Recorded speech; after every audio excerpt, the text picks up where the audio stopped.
ओम अज्ञानतिमिरान्धस्य ज्ञानञ्जनशलाकया चक्षुरन्तमिलितं येन तस्मै श्रीगुरुवे नमः। श्रीचैतन्यमनोभीष्टं स्थापितं येन भूतले स्वयं रूपकदा मह्यं ददाति स्वपदान्तिकं वन्देऽहं श्रीगुरु श्रीयुतपदकमलं।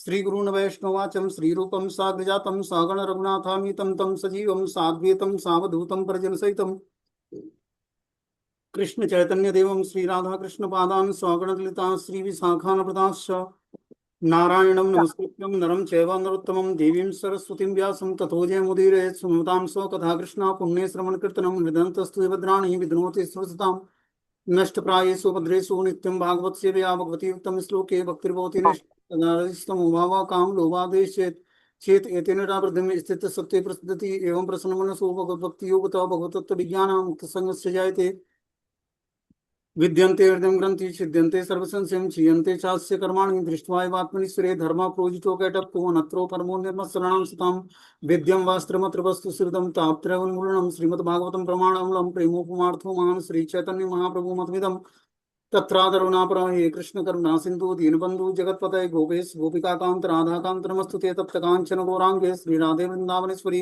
वृषभानुसुते देवी प्रणमामि हरिप्रिये वाञ्छाकल्पतरुभ्यश्च कृपा सिन्धुभ्यो च पतितानां पावनेभ्यो वैष्णवेभ्यो नमः। जय श्री कृष्ण चैतन्य प्रभु नित्यानंद श्री अद्वैत गदाधर श्रीवासादि श्री गौर भक्तवृंद हरे कृष्ण कृष्ण कृष्ण हरे हरे हरे राम राम राम हरे हरे।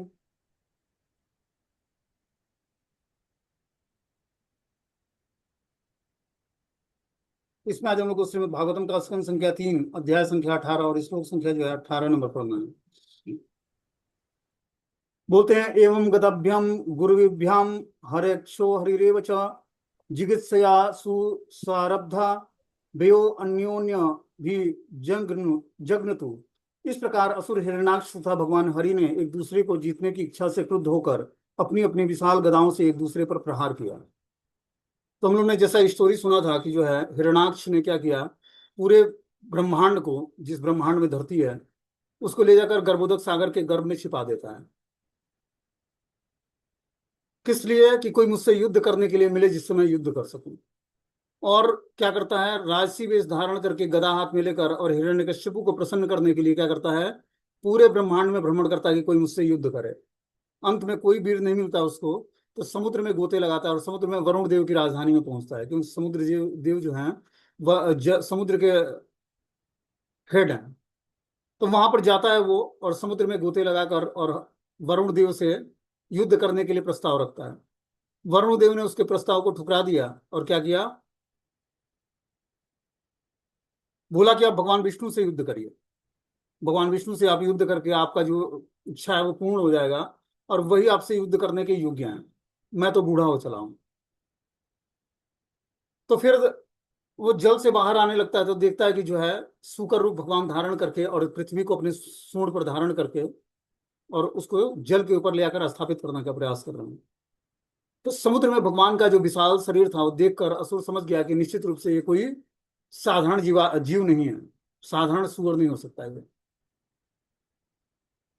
और फिर उससे युद्ध करने के लिए उनको ललकारता है, उनको जो है बुरा भला भी कहता है और भगवान को अच्छा नहीं लगता उसकी बातें। भगवान उसकी बातों से मर्माहत हो जाते हैं कि विष्णु को अब जीव जंतुओं का शरीर धारण करना पड़ रहा है अपनी रक्षा करने के लिए। इस तरह से बहुत सारी से बातें करता है। फिर जो है भगवान उसकी बातों को अनदेखा करके कि इससे युद्ध करना भी उचित नहीं है, पहले मैं पृथ्वी को जल पर स्थापित कर लूं फिर जाकर इससे युद्ध करूंगा। तो भगवान सब कुछ बर्दाश्त करते हुए क्या करते हैं, पृथ्वी को पहले जल पर स्थापित करते हैं, फिर क्या करते हैं, उससे अब युद्ध करने के लिए, वो ललकार रहा था, उससे युद्ध करने के लिए भगवान तैयार होते हैं। बता रहे हैं इस प्रकार असुर हिरणाक्ष तथा भगवान हरि ने एक दूसरे को जीतने की इच्छा से क्रुद्ध होकर अपनी अपनी विशाल गदाओं से एक दूसरे पर प्रहार किया। दोनों योद्धाओं में तीखी स्पर्धा थी, दोनों के शरीर में एक दूसरे की नुकीली गदाओं से चोटें लगी थी और अपने अपने शरीर से बहते हुए रक्त की गंध से वे अधिकाधिक क्रुद्ध हो चले थे। जीतने की उत्कंठा से वे तरह तरह की चालें चल रहे थे और उनकी यह मुठभेड़ वैसी ही प्रतीत होती जैसे किसी गाय के लिए दो बलवान सांड लड़ रहे हैं। तो ये दोनों एक दूसरे को पर गदा का प्रहार करके दोनों को जो है बता रहे हैं कि रक्त की गंध से अत्यधिक क्रुद्ध हो चले थे, दोनों के शरीर से रक्त निकल रहा था। देखो ऐसा नहीं कि भगवान तुरंत जो है अपनी भगवत्ता प्रदर्शित करते हैं और जो है तुरंत असुर को मार देते हैं, ऐसा नहीं है। भगवान क्या करते हैं, वीर रस का आस्वादन करते हैं, पहले उसको भी मौका देते हैं। जैसे मूवी में देखते हैं तो मूवी, ऐसा नहीं कि कोई भी चीजें भगवान से स्वतंत्र नहीं है।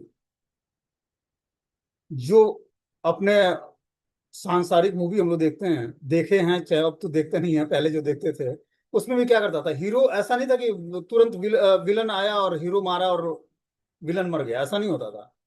वो भी अपने जोर शोर से अपना प्रभाव दिखाता था, और हीरो भी अपना तभी तो पता लगे कि हीरो कौन है और विलन कौन है। उसी तरह भगवान, असुर कौन है और भगवान कौन है, उसकी भगवत्ता अपनी साबित करने के लिए असुरों से बहुत ही जबरदस्त युद्ध करते हैं भगवान, उसको भी चांस देते हैं। जैसे भगवान नरसिंह देव ने तुरंत हिरण्यकश्यप को नहीं फाड़ा। जैसे बिल्ली क्या करती है, चूहे को मारने के लिए पहले एक पंजा मार देगी, फिर वो अपना जान बचाने के लिए अपना पूरा जोर लगा देगा, भागेगा वहां से। उसी तरह भगवान ने हिरण्यकश्यप को पहले दबोच लिया अपने पंजे में, क्योंकि वो शेर के रूप में उतार लिया था, नरसिंह के रूप में। तो दबोच के अपने पंजे में फिर कुछ देर स्वतंत्रता दिया, फिर वो खड़ा हो गया युद्ध करने के लिए भगवान से। ऐसा नहीं कि तुरंत भगवान ने पकड़ा और खंबे से प्रकट होकर पकड़ा और फाड़ दिया, ऐसा नहीं है। पहले भगवान ने उसको एक पंजा मतलब पकड़ा अपने पंजे में, फिर उसको स्वतंत्रता दिया, ढीलापन दिया। जब वो भगवान से थोड़ा सा ढीलापन पाया तो फिर से युद्ध करने के लिए भगवान गदा लेकर तैयार हो गए, और भगवान ने कुछ देर तक युद्ध किया उससे। और जब भगवान अपने को थका हुआ जब साबित किया भगवान ने, तब जाकर उसको पहले थकाया भगवान ने, खुद भी थक गए उससे युद्ध करके और उसको भी थकाया। तभी तो उसमें मतलब युद्ध में जैसे हम लोग देखते हैं कि कोई एक धारावाहिक का एपिसोड होता है, तो रहस्य आता है, उसके बाद वो बोलता है कि आगे की स्टोरी हम लोग कल के एपिसोड में सुनेंगे।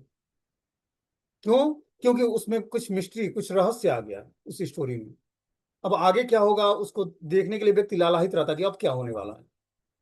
उसी तरह सारे देवता जो है वो वीडियो देख रहे थे, जब भगवान नरसिंह देव और हिरण्यकश्यप में जो युद्ध हो रहा था, उस एपिसोड का सब जो है आंखों देखा हाल देवता देख रहे थे कि क्या हो रहा है। क्योंकि हिरण्यकश्यप ने तुरंत त्रास नहीं मचाया। क्या हिरण्यकश्यप ने इतना त्रास मचाया कि सारे देवता भी उससे परेशान थे,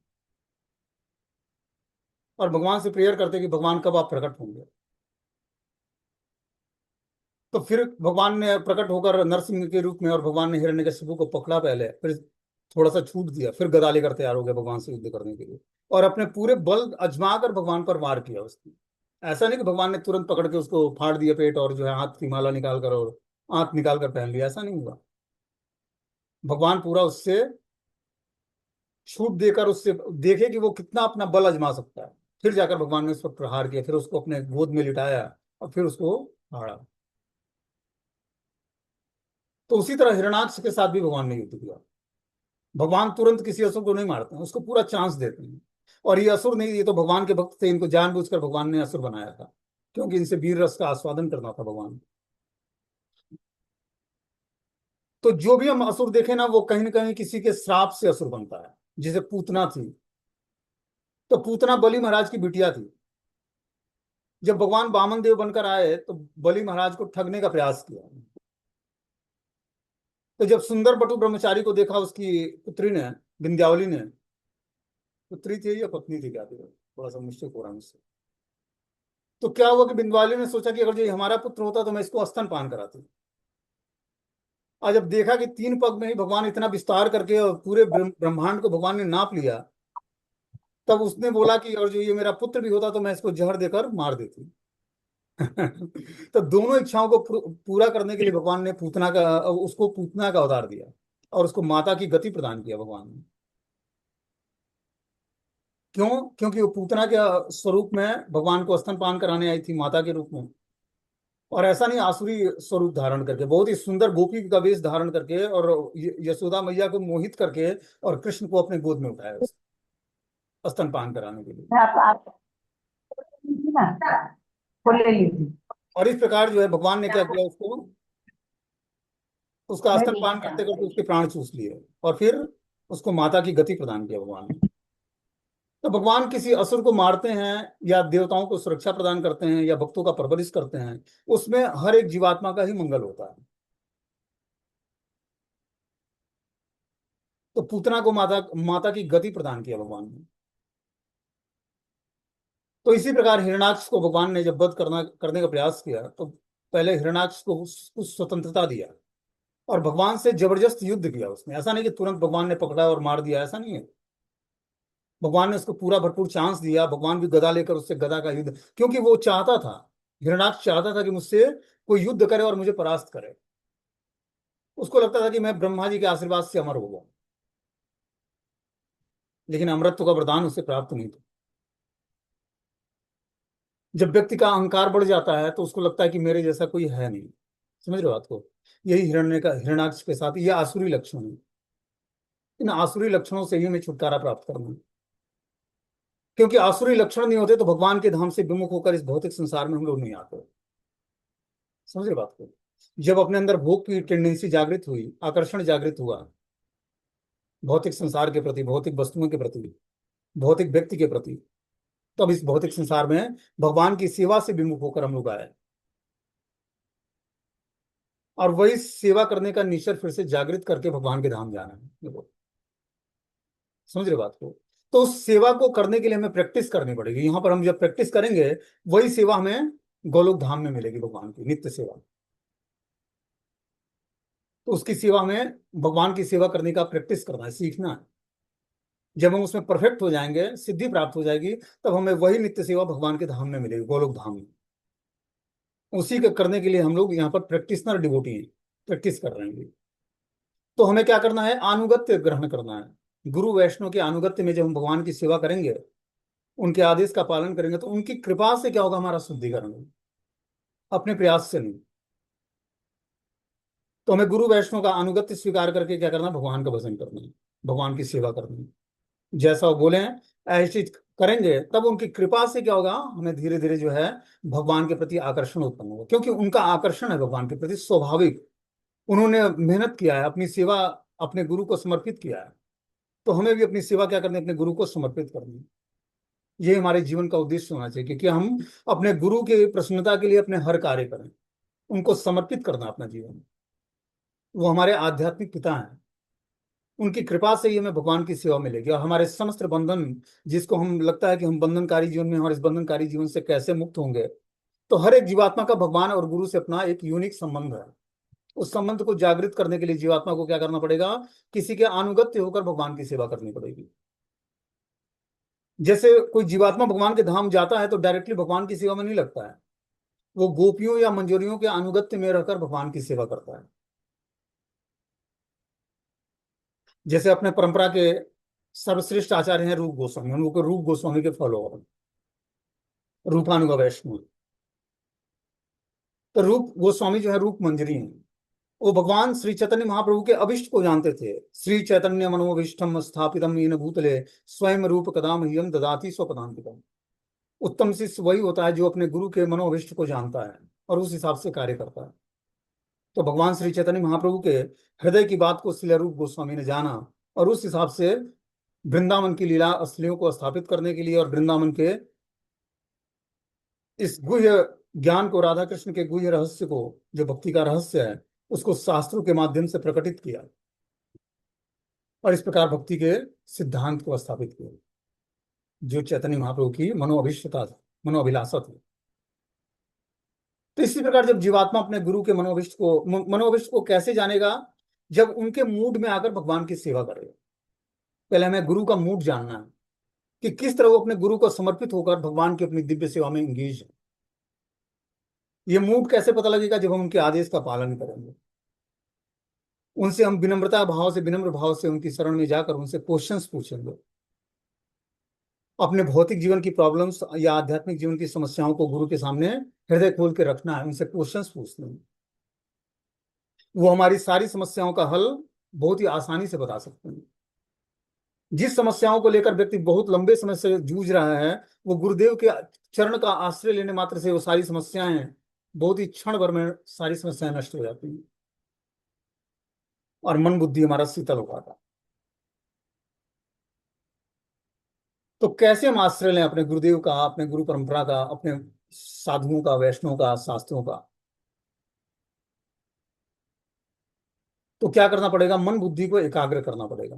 एकाग्र करने के लिए गुरुदेव से कुछ हमें सेवा करने की इच्छा जागृत करनी पड़ेगी कि मैं आपकी क्या सेवा कर सकता हूँ गुरुदेव। तन मन धन से जो भी हमारे पास सुविधाएं हैं, उससे हमें गुरुदेव की सेवा करनी है। उनकी सेवा करने से हमें भजन का रहस्य पता लगेगा, सेवा का रहस्य पता लगेगा कि किस कारण से अपने गुरुदेव ने 24 घंटे अपनी सेवा में इंगेज कर रखा है, किस कारण से वो भगवान के नित्य प्रेमी हैं। तो जब हम उनसे क्वेश्चंस पूछेंगे, उनके बातों को जानेंगे, उनके आदेश का पालन करेंगे, तब धीरे धीरे हम अपने गुरु के प्रति शरणागति अपनी बढ़ाएंगे। और जितनी मात्रा में हम शरणागत होंगे, उतनी मात्रा में भगवान से हमारा रिसिप्रोकेशन, आदान प्रदान होगा। और फिर जीवात्मा जो है धीरे धीरे अपने गुरु के मूड को जान पाएगा, उनके मनोभिष्ट को जान पाएगा। और उस हिसाब से जब वो भगवान की और गुरु की सेवा करेगा, तो धीरे धीरे गुरुदेव की कृपा से भगवान का उसके जीवन में रियलाइजेशन होगा, उसको परम सिद्धि प्राप्त होगी। उस परम सिद्धि का उपयोग करके वो अपने लिए ही मंगल का रास्ता नहीं खोलेगा, पूरे विश्व का एक व्यक्ति और जो भगवान का शुद्ध भक्त बन जाता है, उसके संकल्प से पूरा विश्व तर जाएगा। एक भगवान का शुद्ध भक्त पूरे विश्व को तार सकता है, इतनी शक्ति होती है उसमें।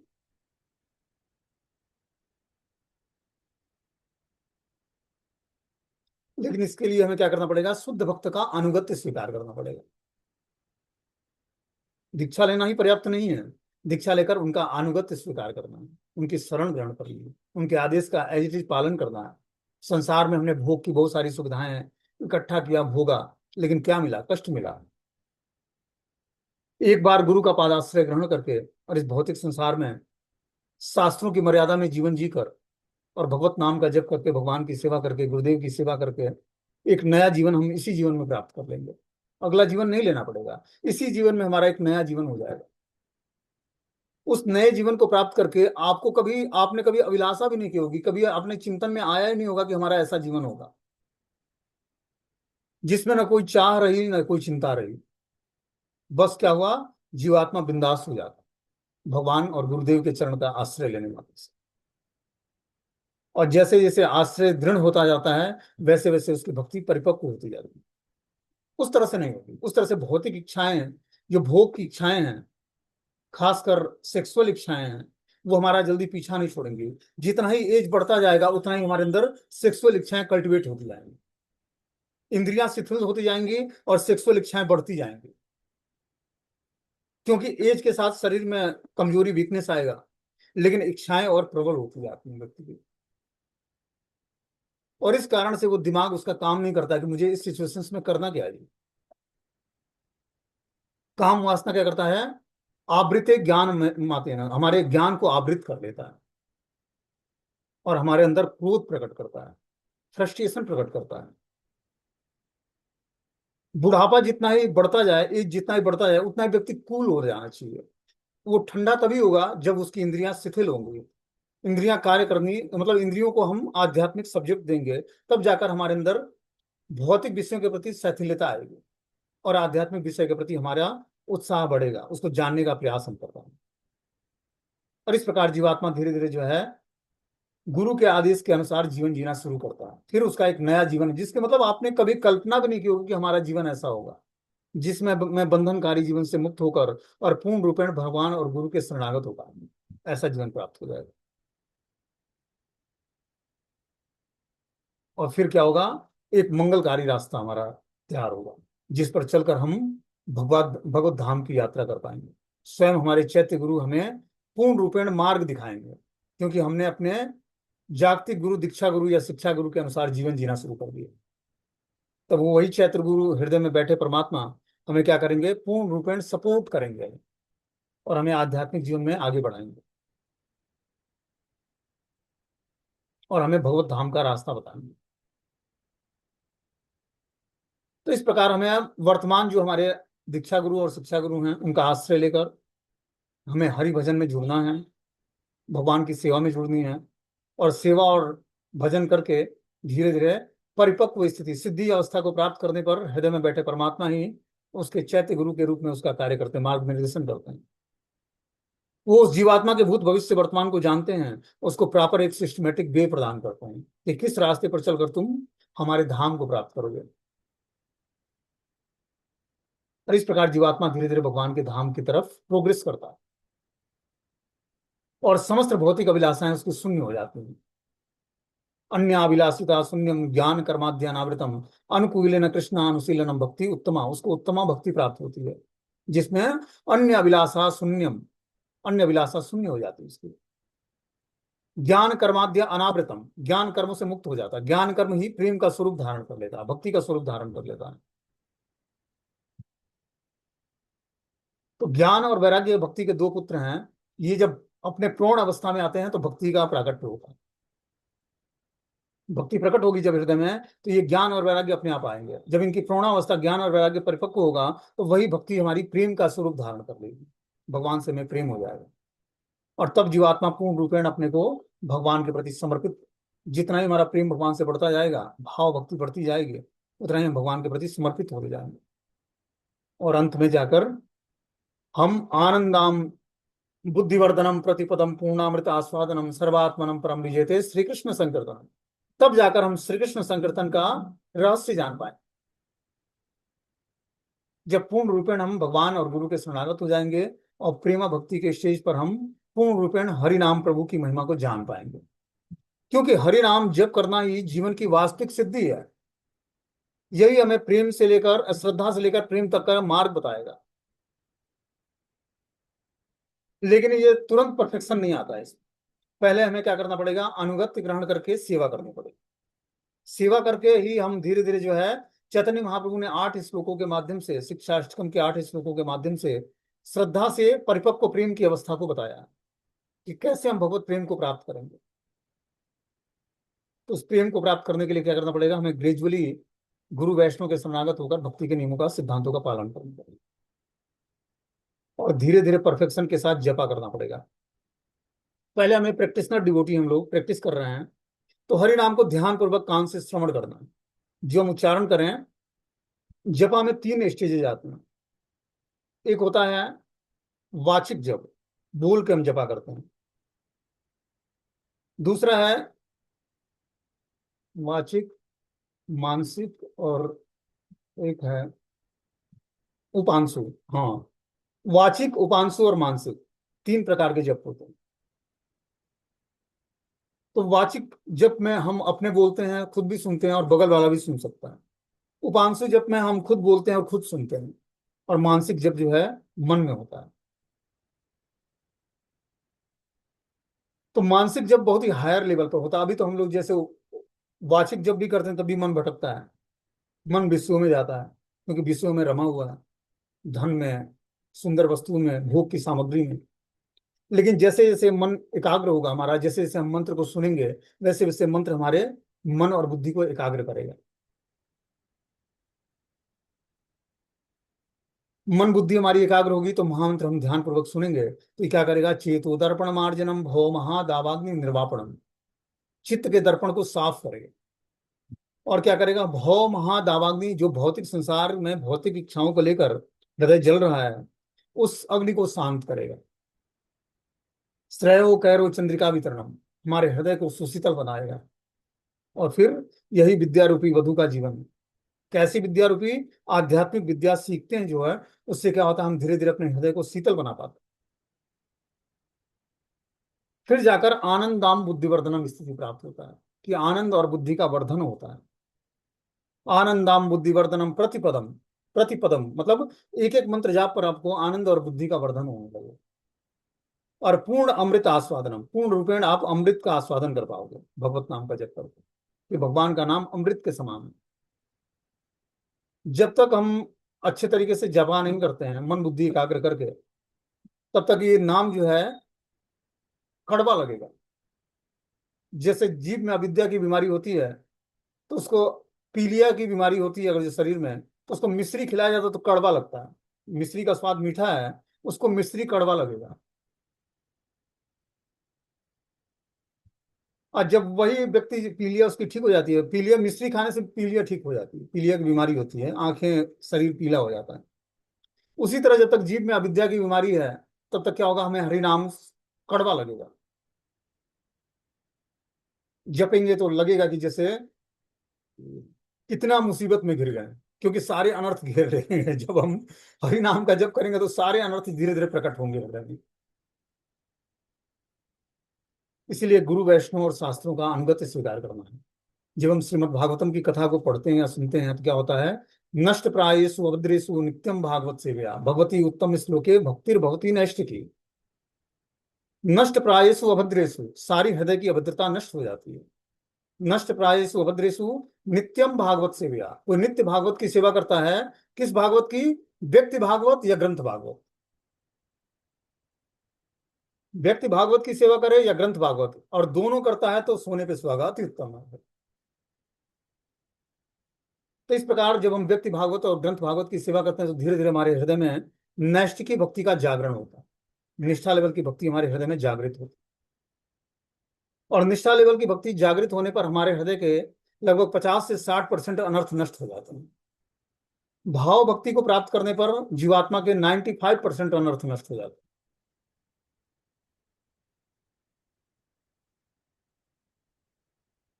मोस्टली अनर्थ हमारे काम, क्रोध, लोभ, मद, मात्सर्य, ईर्ष्या, ये 6 प्रकार के जो अनर्थ हैं, इसी पर हम सबको विजय प्राप्त करना है। बहुत लंबे समय तक व्यक्ति को काम वासना सताती है। काम की तृप्ति न होने के साथ क्रोध उत्पन्न होता है। क्रोध से फिर आगे मोह, फिर ईर्ष्या, द्वेष, इस तरह के ये 6 अनर्थ हमें लंबे समय तक परेशान करते हैं। लेकिन जब हम श्रीमद् भागवतम, भक्त भागवत और ग्रंथ भागवत की शरण ग्रहण करेंगे तो बहुत जल्दी ही हमारा हृदय, जो अनर्थग्रस्त हृदय, पवित्र हो जाएगा। और भागवतम क्या है? हृदय में भगवान का साक्षात स्वरूप प्रकट कर देता है। भगवान जब धराधाम छोड़कर जाने लगे तो अब कृष्ण जब लुप्त होने, मतलब इस संसार से अपने को अदृश्य कर लिया भगवान ने, तो उस जीवात्माओं के मंगल और कल्याण के लिए श्रीमद् भागवतम का प्राकट्य कराया व्यास देव से। 4 श्लोकों में उन्होंने चतुर्श्लोकी श्रीमद् भागवतम और चतुर्श्लोकी श्रीमद् भगवद गीता उन्होंने ब्रह्मा जी को प्रदान किया था। और ब्रह्मा जी के माध्यम से नारद मुनि, नारद मुनि के माध्यम से व्यास देव, और व्यास देव के माध्यम से हम सबके पास ये श्रीमद् भागवतम का ज्ञान प्रकाशित हुआ। और इस श्रीमद् भागवतम के ज्ञान को हम लोग पढ़ के समझ कर अपने जीवन में धारण करते हैं तो हमने क्या बताया, सारी अभद्रता हृदय से नष्ट हो जाती है और धीरे धीरे निष्ठा लेवल की भक्ति प्राप्त होती है। फिर हम दृढ़ बन जाएंगे कि हमें मंगला आरती रेगुलर करनी है, गुरु वैष्णव को नित्य प्रणाम करना है, हरि नाम का ध्यान पूर्वक जप करना है, कुछ प्रैक्टिकल सेवा करनी है गुरु के आदेश के अनुसार। इस प्रकार हम अपने जीवन को धीरे धीरे गुरु के आदेश के अनुसार चलाना शुरू करेंगे। जैसे ही गुरु का आदेश मानेंगे वैसे ही सारा बंधनकारी जीवन हमारा समाप्त हो जाएगा। देखो, हर व्यक्ति ना फ्री विल चाहता है, स्वतंत्रता चाहता है इस भौतिक संसार में, कि मैं स्वतंत्र रहूं, कोई बंधन ना हो, कोई बोलने वाला ना हो। ठीक है ना? तो स्वतंत्रता का व्यक्ति सही उपयोग कर ले। स्वतंत्र होना स्वाभाविक नेचर है हर एक जीवात्मा का। हर एक जीवात्मा किसी का अनुगत्य स्वीकार करता है तो बहुत जल्दी गुरु हम पर शासन करके हमें क्या करेंगे, माया के प्रभाव से मुक्त करेंगे। और माया हम पर शासन करके हमें प्रलोभन देकर हमें फिर से भौतिक संसार में फंसा देगी। देखो क्या टिका है। माया हमें भौतिक प्रलोभन देकर हमें इस भौतिक संसार में फंसा देगी। लगेगा कि हम मुक्त हैं, लेकिन मुक्त नहीं। और गुरु हम पर शासन करके हमें धीरे धीरे मुक्त जीवात्मा बना देंगे। यही महानता है गुरुदेव के चरण कमलों का आश्रय लेने का।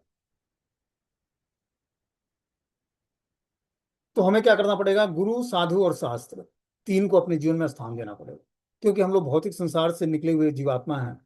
कुछ कृपा हुई है अपने पर। कृपा ना होती तो भगवद गीता, भागवतम, श्री नाम, हरिनाम प्रभु और प्रमाणिक वैष्णव परंपरा में दीक्षा कैसे होती? तो कुछ कृपा हुई है, उस कृपा को सजोना है। जो हमने स्वतंत्रता आज तक अपने जीवन में अनुभव किया है, उस स्वतंत्रता को क्या करना है? गिरवी रखना है गुरुदेव के चरणों में। और उनसे अपने जीवन को सुधारने के लिए क्वेश्चन पूछना है। वो हमसे मित्रवत व्यवहार करेंगे, लेकिन वो हमारे मित्र नहीं है। वो हमारे क्या है? शुभेच्छु हैं, मित्र से भी बड़े हैं, आध्यात्मिक पिता हैं। उनसे अपने जीवन को, अपने अनर्थों को उनके सामने हृदय प्रकाशित करना पड़ेगा कि मैं इस अनर्थों से गुरुदेव जूझ रहा हूं या जूझ रही हूं। आप बताएं कि हमारा हृदय शीतल कैसे होगा और कैसे मैं भक्ति में एडवांसमेंट कर पाऊंगी या कर पाऊंगा, कैसे मैं और अच्छे तरीके से आध्यात्मिक जीवन को समझ पाऊंगा। क्योंकि वो हमारे आध्यात्मिक पिता हैं, तो आध्यात्मिक पिता से हमारा क्वेश्चन पूछना, अपनी बातों को शेयर करना, फिर आप देखोगे कि जैसे ही आप अपने हृदय की बातों को उनके सामने प्रकट करोगे और एकदम ईमानदारी से उनको सब चीजें बताकर और उनसे क्वेश्चन पूछोगे, वैसे ही जो आपको उपाय बताएंगे वो स्वयं साक्षात भगवान की वाणी होगी गुरुदेव के मुख से। और उसी में आपका मंगल छिपा। हो सकता है कि तुरंत वो दवा काम ना करे या कठोर लगे वो रास्ता स्वीकार करने में, लेकिन वही रास्ता जो है हमें अध्यात्म की तरफ आगे बढ़ाएगा। इस बात पर बस विश्वास करके लगना पड़ेगा। उसमें थोड़ी सी समस्या आएगी, गुरु वैष्णव का आदेश पालन करने में माया हमें परेशान करेगी, क्योंकि आज तक हम माया की शरण में थे। अचानक कृपा हुई और गुरुदेव की शरण ग्रहण कर लिया हम सभी ने। तो माया इतना जल्दी प्रभाव नहीं छोड़ती है। वो काम के रूप में, क्रोध के रूप में, स्वादिष्ट भोजन के रूप में, अच्छे श्रृंगार के रूप में, अच्छे वस्त्र के रूप में हमें प्रलोभन देगी, और हम उस प्रलोभन में फंसकर फिर से एक बार फिर से भौतिक संसार में फंस जाएंगे। इसलिए हमें इस भौतिक संसार से बाहर निकलने के लिए क्या करना है? गुरु, साधु और शास्त्र का आश्रय ग्रहण करना है। आश्रय हमारा जितना ही दृढ़ होगा उतना ही भक्ति में हम दृढ़ होते जाएंगे। और मतलब श्रद्धा शब्दे विश्वास कैले सुदृढ़ निश्चय, कृष्ण भक्ति कैले सर्वकर्म कृत है। कि कृष्ण भक्ति करके हम समस्त कृत्य हमारे संपन्न हो जाएंगे। हमें नहीं लगता होगा कि सर्व कर्म हमारे संपन्न कैसे होंगे। सारे कर्म मतलब भौतिक कर्म भी, आध्यात्मिक कर्म भी, भौतिक जिम्मेदारी भी और आध्यात्मिक जिम्मेदारी, सब कुछ पूरी हो जाएगी हमारी। बस श्रद्धा शब्दे विश्वास कैले सुदृढ़ निश्चय, सुदृढ़ निश्चय अपने हृदय में जागृत करना है। क्या? कृष्ण भक्ति कैले सर्व कर्म कृत है। लेकिन ये सुदृढ़ निश्चय कैसे जागृत होगा? जिसके हृदय में सुदृढ़ निश्चय है उनका आश्रय लेने से, क्योंकि वही हमारे हृदय में सुदृढ़ निश्चय जागृत कर सकते हैं, और कोई नहीं। संसार में भटकाने वाला गुरु बहुत मिल जाएंगे, आपका धन शोषण करने वाले बहुत गुरु मिल जाएंगे, लेकिन प्रॉपर मार्ग निर्देशन करने वाला गुरु बहुत ही रेयर होता है। और वास्तव में अगर जो किसी को भगवान की कृपा हो गई तो भगवत कृपा से उसको आध्यात्मिक गुरु मिलते हैं, और आध्यात्मिक गुरु की कृपा से भगवान मिलते हैं। ये दोनों वाइस वर्सा है। कृष्ण कृपा करेंगे, हरि नाम प्रभु जब कृपा करेंगे तब हमें आध्यात्मिक गुरु प्रदान करेंगे। पहली कृपा की किस्त हरि नाम जो हम जप करते हैं हमारे अनर्थग्रस्त हृदय को शांत करके, और हमें प्रॉपर गुरुदेव से हमारा मिलन कराता है। इसीलिए हमें चिंता नहीं करनी कि हमें किस गुरुदेव की शरण ग्रहण करनी है। आपको ध्यान पूर्वक महामंत्र का जाप करना है और भगवान की तदीय वस्तु की सेवा करनी है जी। तुलसी की, श्री विग्रह की, ब्राह्मणों की, वैष्णव की, गायों की, गंगा की, यमुना की, धाम की, धाम के वासियों की आप सेवा करोगे, उसके आशीर्वाद और स्वीकृति से आपको अपने आध्यात्मिक गुरु का मार्ग निर्देशन प्राप्त होगा। और पूर्ण रूपेण आपको लगेगा कि इसी की खोज में मैं अपना इतना जीवन क्यों नष्ट कर दिया, जिसकी तलाश हमें कई जन्मों से थी। आध्यात्मिक गुरु के चरण कमलों का आश्रय पाकर जीवात्मा विश्राम पाता है, क्योंकि उसकी सारी समस्याओं का हल उसके गुरुदेव के पास है। और इस प्रकार आश्रय लेकर वो जीवात्मा अपने को स्वतंत्र अनुभव करेगा। किन चीजों से स्वतंत्र? भौतिक बाउंडेशन से स्वतंत्र। लेकिन उसको क्या करना है? गुरु से हमें, अब हमने भौतिक बाउंडेशन से स्वतंत्रता तो प्राप्त कर ली, लेकिन आध्यात्मिक सेवा में अपने को इंगेज करना है। नहीं तो गुरुदेव की कृपा हुई, हमने भौतिक बाउंडेशन से तो छूट गए और आध्यात्मिक बाउंडेशन को स्वीकार नहीं किया, गुरु का शासन स्वीकार नहीं किया, तो क्या होगा? हम फिर से माया में फंस जाएंगे। इसलिए क्या करो, हम आश्रय अपने दृढ़ बनाते जाएं, शास्त्रों की मर्यादा में जीवन जीते जाएं, शास्त्रों को ध्यानपूर्वक पढ़ें, हरि नाम का ध्यानपूर्वक जप करें, गुरुदेव के आदेश के अनुसार कुछ सेवा करें। इस प्रकार धीरे धीरे जीवन को सार्थक बनाएं, और तब जाकर हम आध्यात्मिक विषयों को जान पाएंगे, भगवान की भक्ति को जान पाएंगे, भगवान की कृपा को अपने जीवन में रियलाइज कर पाएंगे, इसकी कृपा से, गुरुदेव के आश्रय लेने से। ठीक है, हरे कृष्ण। आज जो है कोई क्वेश्चन है तो आप लोग पूछ सकते हो, अभी दो तीन